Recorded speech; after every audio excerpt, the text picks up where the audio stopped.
కృష్ణమురళి అనేవాడు నానా బూతులు తిట్టాడు. పవన్ కళ్యాణ్ తిట్టే పర్లేదు, పవన్ కళ్యాణ్ తిట్టాడు, ఏదో రాజకీయంగా విమర్శిస్తాడు. సడన్గా చిరంజీవి మీదకి వచ్చేసాడు. చిరంజీవి గారు ఇది మీ పిల్లలేనా, మీ తల్లేనా పతివ్రత, మీ పిల్లలేనా పతివ్రత, మీ భార్యల పతివ్రత అని మళ్ళీ చిరంజీవి గారు. మరి అలాంటి వాడిని ఏం చేయాలా?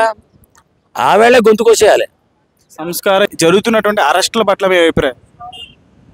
అది చిన్న ఇష్యూ. ఎందుకంటే ఇప్పుడు కొంతమందిని బంధించాలి. ఎందుకంటే ఎందుకు బంధించాలంటే సమాజానికి చీడపురుగులుగా తయారైపోయారు కొంతమంది.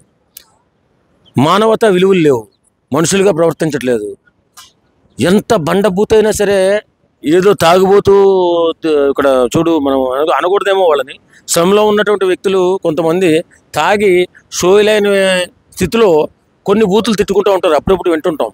కానీ సమాజానికి దిక్సూసైనటువంటి సినిమా యాక్టర్లు కానీ రాజకీయ నాయకులు కానీ వాయిస్ శుద్ధితో మాట్లాడాలి, సమాజానికి ఉపయోగపడేలా మాట్లాడాలి, సమాజం ఛేదరించుకునేలా మాట్లాడకూడదు. రాజకీయాన్ని దరిద్రం చేసినటువంటి వ్యక్తులు, బండబూతులతో స్టార్ట్ చేసినటువంటి వ్యక్తులు చాలామంది వైఎస్ఆర్సీపీలో ఉన్నారు. వాళ్ళు ఒకడొకడు అరెస్ట్ అవుతున్నాడు. బూతులు అంటే మామూలు బూతులు కాదు.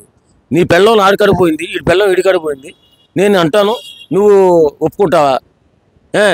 చిరంజీవి లాంటి మహానుభావుడు, ఆయన్ని చూసి ప్రతి కుటుంబం కూడా, కుటుంబ వ్యవస్థ కూడా ఆయన్ని చూసి నేర్చుకోవాలి. ఆయన కుటుంబాన్ని నడిపే తీరును చూసి నేర్చుకోవాలి. అలాగా ఆయన ప్రవర్తన ఉంటుంది. కానీ అలాంటి వ్యక్తులు కూడా ఎక్కడో ఎవడో ఏదో అన్నాడంట పవన్ కళ్యాణ్ అభిమాని. పవన్ కళ్యాణ్ తిట్టి నానా బూతులు తిట్టి పోసాని కృష్ణమురళి అనేవాడు నానా బూతులు తిట్టాడు. పవన్ కళ్యాణ్ తిట్టే పర్లేదు, పవన్ కళ్యాణ్ తిట్టాడు, ఏదో రాజకీయంగా విమర్శిస్తాడు. సడన్గా చిరంజీవి మీదకి వచ్చేసాడు.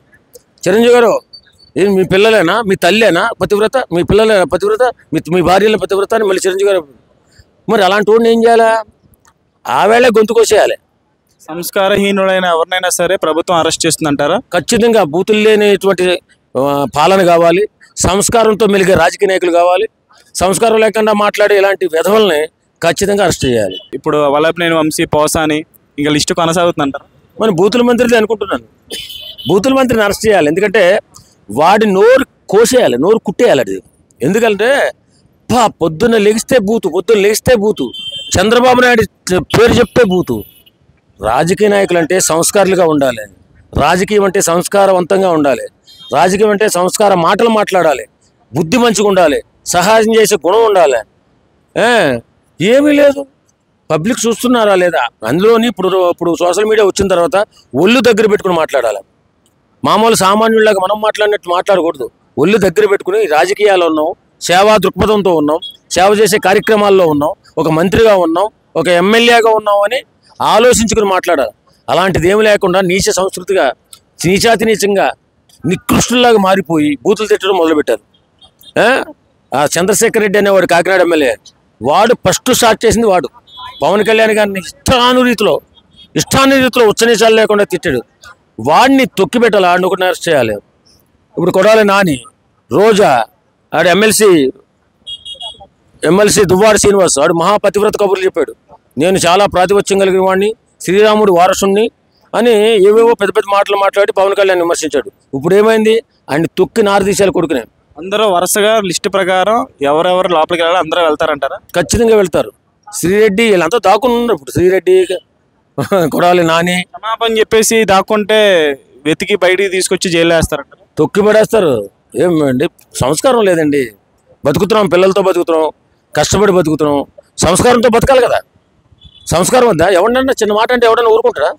అందులోని పబ్లిక్ ఫిగర్స్, రాజకీయ నాయకులు, సినిమా యాక్టర్లు, సెలబ్రిటీలు, వాళ్ళు ఏమన్నా మాట్లాడేటప్పుడు జాగ్రత్త వహించి మాట్లాడాలి. లేకపోతే ఏం నేర్చుకుంటారు మన పిల్లలు, మన బిడ్డలు ఏం నేర్చుకోవాలా? సమాజానికి వీళ్ళు ఏ సమాచారం ఇస్తున్నారు? సమాజానికి ఏం సలహా ఇస్తున్నారు, ఏం సమాచారం ఇస్తున్నారు? సమాజంలో బతికేటప్పుడు కొంచెం ఒళ్ళు దగ్గర పెట్టుకుని, అరే ఇలా బతకాలరా. ఎవరినైనా రాజకీయ నాయకుడినో, సినిమా యాక్టర్నో, సినిమాను చూసి బతకాలంటే మంచి సినిమాలు రావాలా, మంచి రాజకీయం కావాలా.